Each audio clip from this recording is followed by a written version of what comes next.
الحمد لله نحمده ونستعينه ونستغفره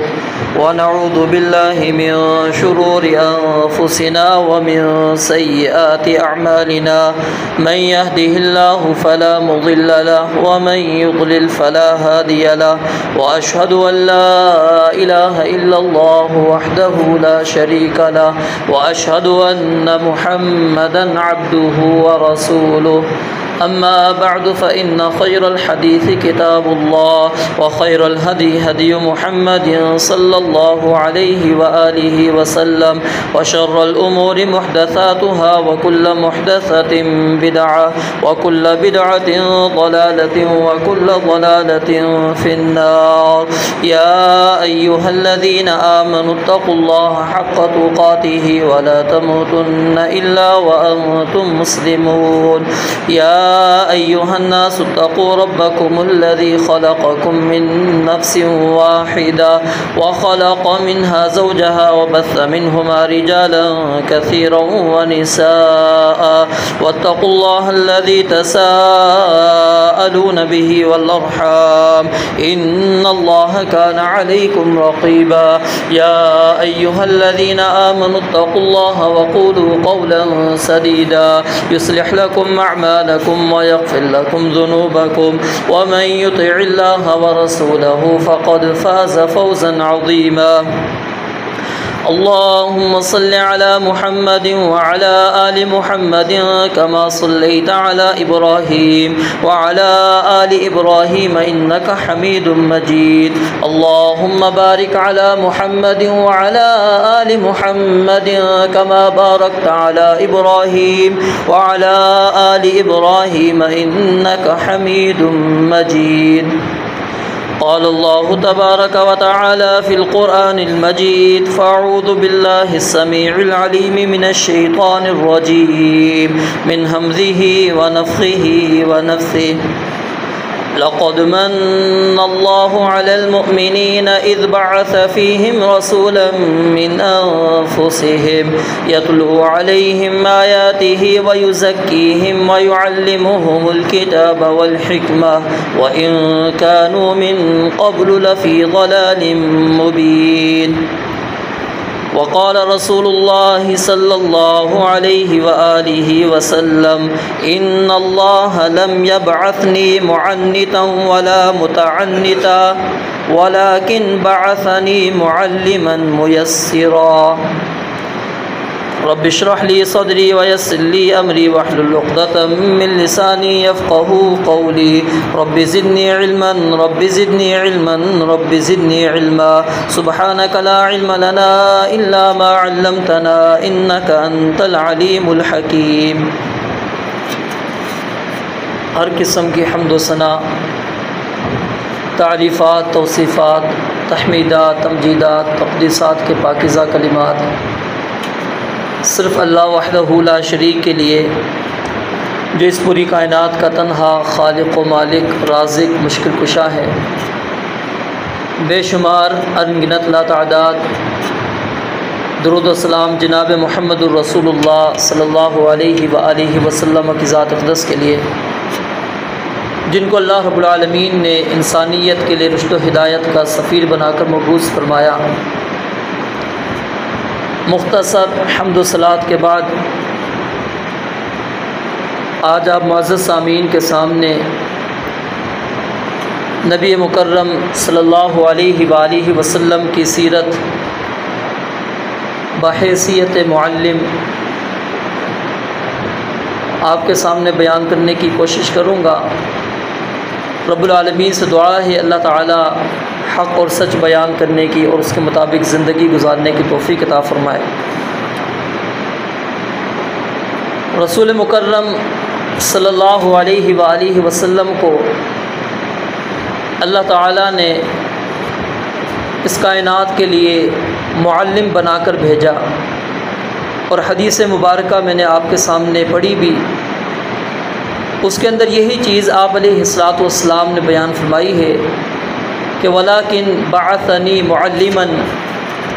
کہ اللہ تعالیٰ نے مجھے معلم بنا کر بھیجا ہے، تعلیم دینے والا بنا کر بھیجا ہے۔ کائنات میں نبی مکرم صلی اللہ علیہ وآلہ وسلم سے بڑھ کر کوئی بھی معلم نہیں بن سکتا۔ اگر آپ صرف امام بخاری رحمۃ اللہ علیہ کی صحیح البخاری سے کتاب العلم پڑھیں تو آپ کو اندازہ ہوگا کہ امام بخاری رحمۃ اللہ علیہ نے کس طرح احادیث سے استنباط کرتے ہوئے اور نبی مکرم صلی اللہ علیہ وآلہ وسلم کے اس پہلو کو کہ آپ نے تعلیم کس انداز سے دی ہے، آپ اٹھا کے احادیث کا مطالعہ کریں۔ یہ نہیں ہے کہ کسی بندے کو ضرورت یا اس کو پیش آمدہ مسئلہ کوئی اور ہو اور آپ علیہ الصلاۃ والسلام نے کسی اور کے بارے میں اس کو تعلیم دے دی ہو۔ آپ نے ہر ایک کو اس کے موقع کے لحاظ سے، مناسبت کے لحاظ سے، وقت کے لحاظ سے، اس بندے کو ابھی کس چیز کی زیادہ ضرورت ہے وہ چیز آپ علیہ الصلاۃ والسلام نے تعلیم دی۔ اور تعلیم کے سلسلے کے اندر آپ علیہ الصلاۃ والسلام نے لوگوں کے مزاج کو، ان کے لیول کو بھی آپ علیہ الصلاۃ والسلام نے مد نظر رکھا۔ یہ نہیں ہے کہ سوال کرنے والا دیہاتی ہے، اعرابی ہے، وہ ابھی مجلس رسول صلی اللہ علیہ وآلہ وسلم کے آداب سے بھی وہ ناآشنا ہے کہ اس نے اگر ایسے کلمات اپنی زبان سے ادا کر دیے آپ اس کے ساتھ سختی کے ساتھ پیش آئے ہو۔ نہیں، اس کی ایک بڑی مثال وہ واقعہ جو آپ کے علم میں بھی ہوگا، ایک دیہاتی آیا مسجد کے اندر اور مسجد نبوی میں وہ ایک جگہ پر بیٹھ کر پیشاب کرنے لگا۔ صحابہ کرام رضوان اللہ علیہم اجمعین تیزی سے دوڑتے ہیں، اس کو ڈانٹتے ہیں، اس کو مارنے کے لیے دوڑ پڑتے ہیں۔ آپ علیہ الصلوۃ والسلام منع کر دیتے ہیں صحابہ کو اور کہتے ہیں چھوڑ دو۔ جب وہ اپنی حاجت اس نے پوری کر لی، اس کے بعد آپ علیہ الصلوۃ والسلام نے اس کو بلایا اور سمجھایا، کیونکہ اس کو نہیں پتہ تھا کہ میں کس مقام پر کھڑا ہوں، کون سی جگہ ہے، اس کا اللہ رب العالمین کے ہاں کیا مقام ہے اس جگہ کا۔ فرمایا کہ یہ مسجد ہے، اللہ کا گھر ہے، یہ مساجد اس لیے نہیں بنائی جاتی کہ یہاں پر آ کر ہم قضائے حاجت کریں، ہم یہاں پر آ کر بول و براز کریں۔ اور جب آپ علیہ الصلوۃ والسلام نے ڈانٹا نہیں، اس نے اس چیز کو بھی دیکھا کہ صحابہ مجھے ڈانٹنے کے لیے، مارنے کے لیے اٹھ رہے تھے، اس نبی نے مجھے روکا، ان کو روکا، اور میں نے ایک غلط کام کیا ہے، غلط جگہ پر، یہاں پر مجھے مسجد کا تقدس کا خیال رکھتے ہوئے مجھے پیشاب نہیں کرنا چاہیے تھا۔ لیکن نبی علیہ الصلوۃ والسلام کا انداز دیکھیے، آج میرا بھی انداز ظاہر ہے، جس نے یہاں پر آ کر مسجد کے اندر کوئی ایسا عمل کرنا ہے وہ ناواقف ہی ہوگا نا، وہ جاہل ہی ہوگا، اس کو علم نہیں ہوگا اس مسئلے کا۔ لیکن ہماری لاٹھی ایک ہی ہوتی ہے، وہ چاہے مسجد کے ساتھ اس کا تعلق 50-60 سالہ ہو یا وہ ابھی آج پہلی دفعہ ہی مسجد کے اندر آیا ہو، ہمارا ایک ہی رویہ ہوتا ہے کہ جس طرح ہم 60 سال والا جس کا تعلق مسجد کے ساتھ ہے اس کو ڈانٹیں گے، اسی طرح اس انسان کو بھی ڈانٹنا شروع کر دیں گے۔ لیکن آپ علیہ الصلوۃ والسلام نے اس کو پیار سے سمجھایا۔ جب پیار سے سمجھایا تو دعا بھی اس نے کیا کی کہ اللہ مجھ پر اور محمد الرسول اللہ صلی اللہ علیہ وسلم پر رحم کر۔ صحابہ کو نکال دیا اس نے دعا سے، حالانکہ صحابہ نے ابھی مارا نہیں، صحابہ نے اس کو کچھ بھی نہیں کہا، لیکن دیکھیے اثر کتنا زیادہ ہے نبی علیہ الصلوۃ والسلام کی محبت کا، پیار کا، آپ کی تعلیم دینے کے انداز کا، کہ وہ آپ علیہ الصلوۃ والسلام کے لیے دعا کر رہا ہے، باقی صحابہ کے لیے نہیں کر رہا۔ آپ نے فرمایا لقد حجرت واسعا، تو نے اللہ کی وسیع رحمت کو دو بندوں پر لا کر محیط کر دیا کہ صرف اللہ مجھ پر اور محمد الرسول اللہ صلی اللہ علیہ وسلم پر رحم کر اور کسی بندے پر رحم نہ کرنا۔ تو نے اللہ کی وسیع رحمت کو تو نے بند کر دیا، روک دیا۔ ایک مرتبہ معاویہ بن حکم السلمی رضی اللہ تعالیٰ عنہ مسئلے سے لا علم تھے، کیونکہ پہلے اسلام کے اندر نماز کے اندر کلام کرنا، گفتگو کرنا جائز تھی۔ آپ دنیاوی بات بھی کر سکتے تھے، اسلام کے اندر پہلے جائز تھا، لوگ آپس میں ضرورت کی بات نماز کے اندر کر لیا کرتے تھے۔ حالانکہ یہ بات انہوں نے دنیاوی بات نہیں کی۔ کیا تھا؟ چھینک آتی ہے اور نماز میں ہی الحمدللہ اونچی آواز سے کہتے ہیں، اور پھر صحابہ کرام اپنے رانوں پر ہاتھ زور سے مارتے ہیں اس کو خاموش کرانے کے لیے، اور نماز کے اندر ہی ان کو ایک عربی کا جملہ ہے جو بد دعا کے لیے استعمال ہوتا ہے وہ انہوں نے استعمال کیا۔ کہا کہ کیا ہو گیا ہے،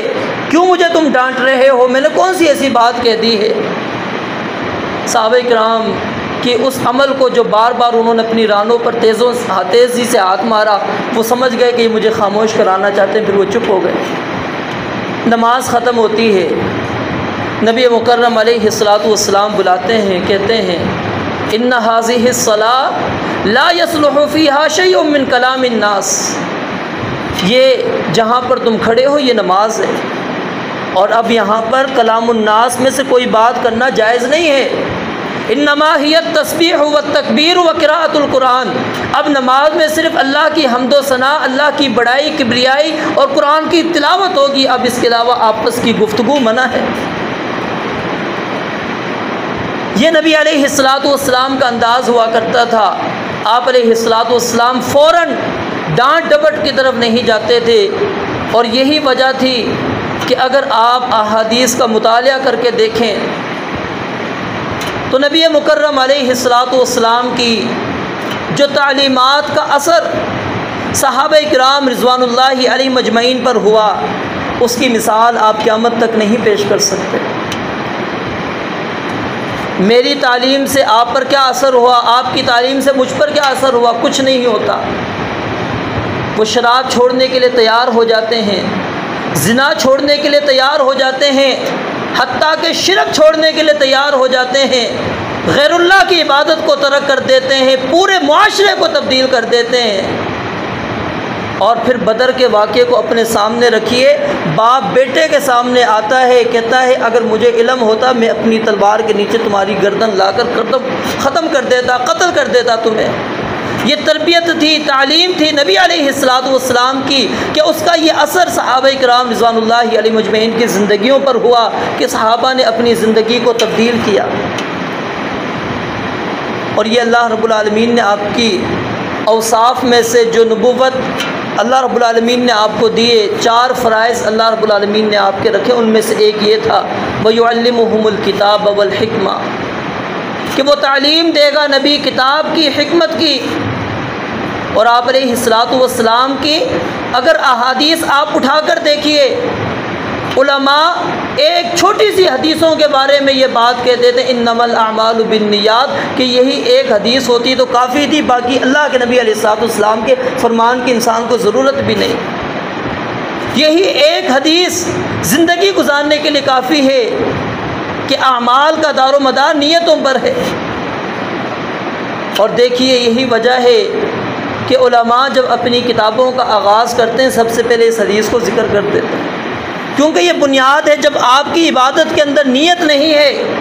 خالص اللہ کے لیے عمل نہیں، تو آپ کی نماز، روزہ، زکوٰۃ، حج، دیگر عبادات کا کیا فائدہ؟ نبی علیہ الصلوۃ والسلام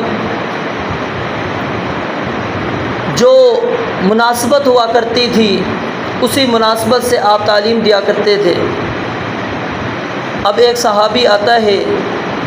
نبی علیہ الصلوۃ والسلام سے کہتا ہے مجھے وصیت کیجیے، مجھے وصیت کریں، کسی چیز کی تاکید کریں۔ آپ صرف اس کو ایک بات کہتے ہیں لا تغضب۔ پھر وہ کہتا ہے فردد مرارا، آپ نے بار بار اسی بات کو لٹایا لا تغضب لا تغضب لا تغضب۔ کیوں؟ کہ اس کے اندر یہی کمی کوتاہی موجود تھی، غصہ بہت زیادہ تھا، آپ نے دوسری تعلیم نہیں دی۔ صحیح بخاری کے اندر حدیث موجود ہے، ایک شخص آتا ہے، وہ کہتا ہے مجھے ایسا عمل بتلا دیں جو مجھے جنت کے اندر داخل کر دے، جہنم سے دور کر دے۔ آپ نے اسلام کے جو ارکان ہیں وہ بیان کر دیے، نماز، اللہ کی توحید اور رسول اللہ صلی اللہ علیہ وسلم کی رسالت کا اقرار، نماز 5 وقت ادا کرنی ہے اور رمضان المبارک کے روزے رکھنے ہیں، آپ یہ چیزیں اس کو بیان کر رہے ہیں۔ اور پھر وہ کیا کہتا ہے، واللہ لا ازید علی ھذا ولا انقص، جو آپ نے مجھے بیان کر دیا بس میں اب اس پر اپنی پوری زندگی گزار دوں گا، نہ کمی کروں گا نہ زیادتی کروں گا۔ حالانکہ پورا اسلام تو نہیں آیا نا، لیکن آپ کیا کہتے ہیں، فلما واللہ، جب وہ آدمی واپس پلٹا آپ نے کہا جس نے جنتی کو دیکھنا ہے اس شخص کو دیکھ لے۔ آپ اتنی جامع تعلیم دے دیا کرتے تھے۔ اس کے بعد صحابہ کرام رضوان اللہ علیہ مجمعین کو مزید وہ گنجائش نہیں چھوڑتے تھے۔ آپ علیہ الصلوۃ والسلام دیکھتے تھے کہ اب اس بندے نے دوبارہ میرے پاس آنا ہے یا نہیں آنا، اب اس نے نہیں آنا، اس کو بنیادی تعلیمات دے دو کہ یہ کام ہے، یہ تم کرتے رہو۔ سیدنا معاذ بن جبل رضی اللہ تعالیٰ عنہ کو جب نبی علیہ الصلوۃ والسلام نے بھیجا یمن کی طرف گورنر بنا کر، آپ دوسروں کو بھی بھیجتے ہیں، اٹھا کے دیکھیے ایک چیز جو آپ کو برابر ملے گی تمام وصیتوں کے اندر، وہ کیا ہے، تقوی اللہ، اللہ کا ڈر اور خوف۔ لیکن یہاں پر سیدنا معاذ کو آپ نے الگ وصیت کی، کیا کہا کہ معاذ انک تأتی قوم من اہل الکتاب، اب تم جاہل قوم کے پاس نہیں جا رہے ہیں، پڑھے لکھے لوگوں کے پاس جا رہے ہیں۔ وہ اہل کتاب ہیں، تورات انجیل کے ماننے والے، آسمانی کتاب ان کے پاس آ چکی ہے۔ یعنی کیا مطلب کہ اب لوگوں کے لیول کے لحاظ سے آپ نے بات کرنی ہے، ایسا نہ ہو کوئی ایسی بات کر بیٹھو اور وہ کہیں کہ نہیں یہ تعلیم آپ ہمیں دے رہے۔ تأتی قوم من اہل الکتاب، آپ اہل کتاب کے پاس جا رہے ہیں اور آپ نے ترتیب بتلائی کہ آپ نے ان کو دعوت دینی ہے تو کیا دینی ہے، اور کہا اگر وہ اللہ کی وحدانیت کا اقرار کریں تو اگلا حکم دینا، وگرنہ ضرورت نہیں ہے ان کو۔ تو یہ نبی علیہ الصلوۃ والسلام موقع کو مد نظر رکھتے تھے۔ اور پھر اس حدیث کو سامنے رکھیے کہ نبی علیہ الصلوۃ والسلام نے فرمایا تھا کہ اتق اللہ حیث ما کنت واتبع السیئۃ تمحوها وخالق الناس بخلق حسن۔ اس حدیث کے بارے میں علماء بیان کرتے ہیں کہ اس کے اندر پورا دین آ جاتا ہے، اس چھوٹی سی حدیث کے اندر، کہ اللہ کا تقوی اختیار کرو جہاں پر بھی تم موجود ہو، اور برائی کے پیچھے نیکی لے کر آؤ، اس برائی کو وہ نیکی ختم کر دے گی۔ اور تیسرا، لوگوں کے ساتھ اچھے اخلاق کے ساتھ پیش آ جاؤ، یعنی حقوق اللہ بھی آ گیا، حقوق العباد بھی آ گئے، اور ساتھ میں عمل بھی آ گیا۔ تینوں چیزیں آپ علیہ الصلوۃ والسلام نے چھوٹی سی بات کے اندر، چھوٹی سی حدیث کے اندر آپ علیہ الصلوۃ والسلام نے جمع کر دی۔ اور پھر آپ علیہ الصلوۃ والسلام اگر اہم ترین بات ہوتی تھی وہ ایسے نہیں کر دیا کرتے تھے، صحابہ کرام کو انتہائی توجہ دلایا کرتے تھے، اپنی طرف متوجہ کرواتے تھے۔ اور کس طرح متوجہ کراتے؟ سوالیہ انداز سے پوچھتے، اتدرون ما الغیبہ، کیا تم جانتے ہو غیبت کیا ہے؟ اتدرون ما المفلس، مفلس کو جانتے ہو کیا ہے؟ سوال کرتے، پوچھتے صحابہ سے۔ اور پوچھنے کا مقصد یہ نہیں ہوتا تھا کہ صحابہ جواب دے دیں، بلکہ مقصود ان کی توجہ کرانی ہوتی تھی تاکہ وہ انتہائی توجہ سے بات سنیں، غور سے سنیں کہ میں اہم ترین بات بیان کرنے لگا ہوں۔ اور کبھی بھی نبی علیہ الصلوۃ والسلام مثال بیان کرتے، آپ اپنی بعثت کی مثال کبھی بیان کر رہے ہیں، کبھی قرآن کی مثال بیان کر رہے ہیں، کبھی اپنی لائے ہوئے دین کی مثال بیان کر رہے ہیں۔ قرآن کس طرح اثر کرتا ہے، 4 لوگوں کے 4 ذریعوں سے آپ نے مثال بیان کی۔ آپ ایک مسلمان کی مثال ایک درخت کے ساتھ دیتے ہیں، یہ مثالوں کے ذریعے سے آپ صحابہ کرام کے ذہنوں کے اندر بات پختہ کرنے کی کوشش کرتے ہیں، بٹھاتے ہیں۔ یہ نبی علیہ الصلوۃ والسلام کا انداز تھا۔ اور تعلیم دیتے ہوئے آپ علیہ الصلوۃ والسلام بات ایک دفعہ نہیں کرتے تھے۔ ہم تو کہتے ہیں نا جی میں بار بار کیا ریپیٹ کروں گا، میں تو ریڈیو ہوں، بس ایک دفعہ چل گیا، اب اگلے سال آئے گی خبر آئے گی تو یا تو پھر ریپیٹ ہوا تو ہوگا۔ نبی علیہ الصلوۃ والسلام ایک بات کو 3 مرتبہ دہرایا کرتے تھے، آپ 3 مرتبہ اس لیے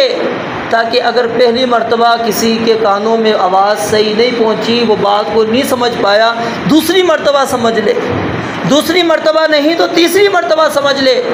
اور کئی احادیث اس پر دلالت کرتی ہیں کہ آپ علیہ الصلوۃ والسلام اپنے کلمات کو 3 مرتبہ دہرایا کرتے تھے، اور خاص طور پر جہاں پر آپ متنبہ کروانا چاہتے تھے صحابہ کرام کو، اس کی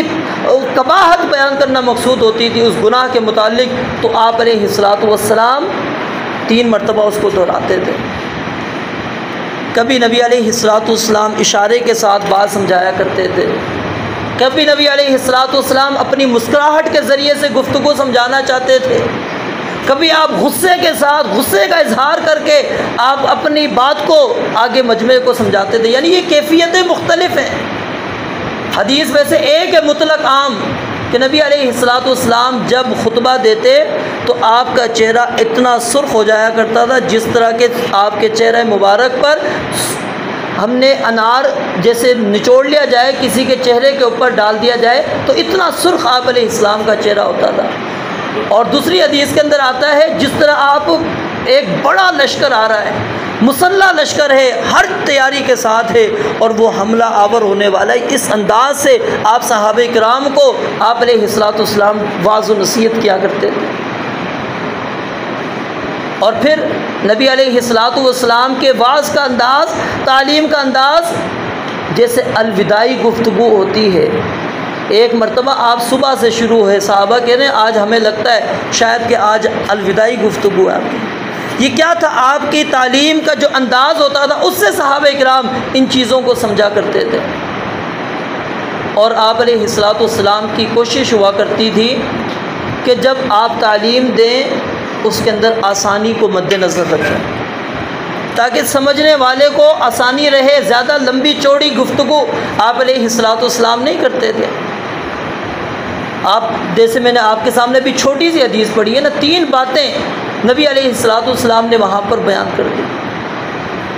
کوئی سائل سوال کرنے آتا، اس کی حیثیت کو دیکھتے کہ آخر وہ سوال کرنے کے اندر اس سے کچھ کمی تو نہیں رہ گئی، پھر آپ خود اس کمی کو پوری کرتے۔ سوال کرنے والے نے سوال کیا کہ ہم سمندر کے اندر چلے جاتے ہیں، پانی کا مسئلہ ہوتا ہے، وضو کیسے کریں گے؟ آپ نے کہا کہ صرف تمہارے وضو کا مسئلہ نہیں، کھانے کا بھی مسئلہ ہوگا۔ بتا دیا اس کا مردار بھی حلال ہے۔ سوال کرنے والے نے صرف سوال اتنا کیا پانی کے متعلق، اور آپ نے پھر اس کا جواب جو ان کی مزید ضرورت تھی اس کو آپ نے مکمل کیا۔ یہ در حقیقت نبی علیہ الصلوۃ والسلام کے جو مختلف اللہ رب العالمین نے ہمارے سامنے انداز بیان کیے، اور پھر نبی علیہ الصلوۃ والسلام کا انداز مجلس کے اندر تعلیم دینے کا الگ ہوتا تھا، اور اگر خاص تعلیم دیتے تھے اس کا انداز آپ کا الگ ہوتا تھا۔ ایک ہی انداز آپ نے ہمیشہ اختیار نہیں کیا۔ چھوٹا بچہ ہے تو اس کی صلاحیت کو مد نظر رکھ کر کہا، اس کو کنیت سے پکارتے، اس کے نام سے اس کو پکارتے تھے، ادب دیا کرتے تھے، یا غلام احفظ اللہ یحفظ کا، استعن باللہ واستعن باللہ، اور اس طرح کی تعلیمات آپ علیہ الصلوۃ والسلام مخاطب کر کے کہتے ہیں۔ نبی علیہ الصلوۃ والسلام ہر ایک کو آپ علیہ الصلوۃ والسلام اس کی حیثیت، اس کے مقام پر لا کر پھر آپ تعلیم دیا کرتے تھے۔ تو میرے بھائیوں، ہمیں بھی نبی علیہ الصلوۃ والسلام کی سیرت کے اس پہلو کو مد نظر رکھنا چاہیے۔ ہمیشہ ایک انداز اختیار کرنا یہ تربیت کا انداز نہیں ہے، یہ تعلیم کا انداز نہیں ہے کہ ہمیشہ ایک ہی ہماری رٹ ہو یا ایک ہی انداز ہو، نہیں۔ کبھی آپ پیار سے، کبھی محبت سے، کبھی سختی کے ساتھ، یعنی وہ موقع محل آپ دیکھیں، اب مناسبت کیا ہے، اس بندے کو ضرورت کس چیز کی ہے، یہ آخر سوال کے اندر کیا چیز پوچھنا چاہتا ہے، کیا چیز سمجھنا چاہتا ہے۔ جب ہم اس انداز سے یاد رکھیے، اگر تعلیم جس طرح نبی علیہ الصلوۃ والسلام نے دی ہے، اگر ہم دین کی تعلیم کو آگے پھیلائیں گے نہیں تو جہالت پھیلتی چلی جائے گی۔ اب بوڑھا بندہ ہوتا ہے یا عمر جس کی بڑی ہوتی ہے، وہ گھبراتا ہے اس لیے کہ اگر میں نے جا کے سوال کیا میں نے پوچھ لیا، مولوی صاحب نے کہنا آپ نے 60-70 سال کہاں گزار دیے۔ اگر منہ سے نہیں کہے گا چلو مولوی صاحب دل میں تو سوچیں گے نا 60-70 سال اس بندے نے کہاں گزار دیے۔ نہیں میرے بھائیو، دین کے معاملے کے اندر شرم حیا نہیں آنی چاہیے۔ اور سیدہ عائشہ بیان کرتی ہیں کہ انصار کی عورتیں اللہ رب العالمین نے دین کے معاملے میں ان کے اندر حیا نہیں رکھی تھی، وہ آ کے پوچھ لیا کرتی تھیں۔ نبی علیہ السلام حیا سے جواب دے دیا کرتے تھے، لیکن وہ سوال کر لیا کرتی تھیں آ کے۔ پھر سیدہ عائشہ خود ان کو وضاحت کر دیا کرتی تھی مزید، کیونکہ وہ خواتین کے اگر متعلقہ مسائل ہوتے آپ نے تو بیان کر دیا، مزید توضیح خود سیدہ عائشہ پھر ان کے سامنے وضاحت کے ساتھ پیش کر دیا کرتی تھی، لیکن وہ آ کر سوال کر لیا کرتی تھیں، یہ نہیں آڑے آتی تھی حیا ان کے۔ اور پھر آ کر کیا کہتی تھی، ان اللہ لا یستحیی من الحق، کہ اللہ رب العالمین جب حق بیان کرنے سے شرماتا نہیں ہے تو اے نبی آپ بھی شرمائیے گا نا، ہمیں بتلا دیجیے ہمارا مسئلہ ہے۔ پھر ان کے اندر شوق تھا تربیت تعلیم حاصل کرنے کا، عورتیں خاص طور پر آئیں نبی علیہ السلام کے پاس، ہمیں واعظ و نصیحت کے لیے ایک دن دیں۔ آپ نے ان کو دن دیا، پھر اس دن جا کر آپ ان کو واعظ کرتے، نصیحتیں کرتے۔ عید کا موقع اٹھا کے دیکھ لیا آپ نے، ایک دفعہ عید کا خطبہ دیا، عورتوں کو محسوس کیا کہ وہاں تک میری آواز نہیں پہنچی، آپ الگ گئے، پھر ان کو واعظ کیا، نصیحت کی آپ علیہ الصلوۃ والسلام۔ ہر ایک کا آپ علیہ الصلوۃ والسلام نے خیال رکھا، کسی کو بھی آپ علیہ الصلوۃ والسلام نے یہ نہیں ہے کہ آپ علیہ الصلوۃ والسلام کے پاس کوئی آیا اور آپ سے مسئلہ پوچھا اور آپ علیہ الصلوۃ والسلام نے اس کو ہٹ کر اس کا جواب دے دیا ہو، یا اس نے جو سوال کرنا تھا اس کا پورا آپ علیہ الصلوۃ والسلام نے جواب نہ دیا ہو۔ نہیں، ایک مثال بھی آپ سیرت طیبہ صلی اللہ علیہ وسلم سے پیش نہیں کر سکتے، بلکہ آپ کو بے شمار مثالیں اس چیز کی مل سکتی ہیں کہ نبی علیہ الصلوۃ والسلام نے جہاں صحابہ کو ضرورت ہوتی تھی اسی چیز کی آپ تعلیم دیا کرتے تھے، اسی چیز کی آپ علیہ الصلوۃ والسلام تربیت کیا کرتے تھے۔ تو اس لیے صحابہ کرام رضوان اللہ علیہ مجمعین کی زندگیوں پر آپ علیہ الصلوۃ والسلام کی تعلیم کا اثر رہا تھا۔ اور فبما رحمت من اللہ لنت لهم ولو كنت فظا غلیظ القلب لانفضوا من حولك، یہ اللہ رب العالمین نے آپ کا رعب دبدبہ تو اتنا رکھا تھا صحابہ پر۔ سیدنا جابر رضی اللہ تعالیٰ عنہ بیان کرتے ہیں، اور اٹھا کر پڑھیے، میں چند دن قبل کی بات ہے، علامہ احسان الہی ظہیر رحمۃ اللہ علیہ ان کا ایک کلپ سن رہا تھا، وہ کہتے ہیں اپنا اللہ تعالیٰ نے ان کو بڑا ملکہ دیا تھا، علم بھی اللہ تعالیٰ نے بڑا ان کو دیا تھا۔ وہ کہتے ہیں میں 2 سال تک نبی علیہ الصلوۃ والسلام کے چہرہ انور کو حدیثوں میں تلاش کرتا رہا 2 سال تک۔ کہتے ہیں مجھے 2 سال تک ایک وضاحت نہیں مل سکی کہ آپ علیہ الصلوۃ والسلام کے پورے چہرے کو کوئی صحابی بیان کر سکے کہ آپ کے ناک کیسی تھی، چہرہ کیسا تھا، ہونٹ کیسے تھے، آنکھیں کیسی تھی، نہیں۔ کہتے ہیں 2 سال تک میں تلاش کرتا رہا ہوں، مجھے جواب نہیں مل سکا۔ کیا وجہ تھی؟ کہ صحابہ کرام رضوان اللہ علیہ مجمعین نے آپ کو چہرہ پورا اٹھا کر کبھی دیکھا ہی نہیں، اتنا ادب تھا۔ اور سیدنا جابر کیا کہتے ہیں، ایک دن مسجد نبوی کے اندر نبی علیہ الصلوۃ والسلام بیٹھے ہیں، رات کا وقت ہے، 14ویں کی رات ہے، میں کبھی چاند کی طرف دیکھتا ہوں اور کبھی میں نبی علیہ الصلوۃ والسلام کے چہرے کی طرف دیکھتا ہوں، تو مجھے یہ سمجھ میں آتی ہے کہ چاند کے اندر داغ ہو سکتا ہے، چاند کے اندر کمی ہو سکتی ہے، اس کی روشنی کے اندر کمی ہو سکتی ہے، آپ علیہ الصلوۃ والسلام کے چہرے کے اندر کمی نہیں ہو سکتی۔ تو یہ صحابہ کرام رضوان اللہ علیہ مجمعین آپ کی بے حد تعظیم کیا کرتے تھے، اور تعظیم یہ اسی طرح آتی ہے، یاد رکھیں جب آپ علم کے ساتھ مخلص ہوں گے۔ آپ معلم کو جو آپ کو تعلیم دیتا ہے، جو آپ کو سکھلاتا ہے، اور ایک